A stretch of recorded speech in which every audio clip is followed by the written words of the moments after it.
Continuing our coverage this morning on a new law that requires Illinois schools teach students how to deal with trauma. That law went into effect at the start of this year, and our Kyra Willis met with District 186.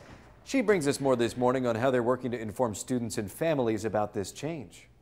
Well, childhood trauma has no boundaries. Trauma is real, trauma is prevalent, it is toxic to the brain, it is toxic to development, it is toxic to our community. District 186 behavioral specialist Gail Neely Colbeck says the Children's Adversity Index will benefit the work they are already doing, saying the index determines the amount of resources like therapists and counselors needed at that school. Having an index that quantifies what it really looks like in this community, for example, you can't ignore it. But when the state is starting to actually measure what is the impact of that trauma on a particular community, you're obligated to do something about it. Colbeck says District 186 has already implemented instruction on trauma-informed practices to their teachers. We've trained close to 700 staff in the district through our trauma series, and we are super excited about that with our partnership with UIS.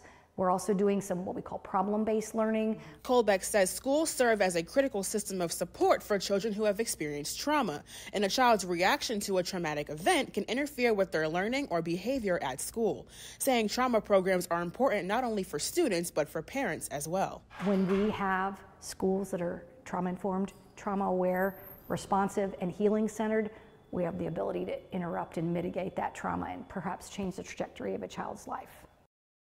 Thanks, Kyra, for that report. Right now, there are 7 schools in District 186 that already have trauma programs in place, but the law states an index must be created in every district by May of 2025. Don't miss a video. Subscribe to our YouTube channel today for more Central Illinois news.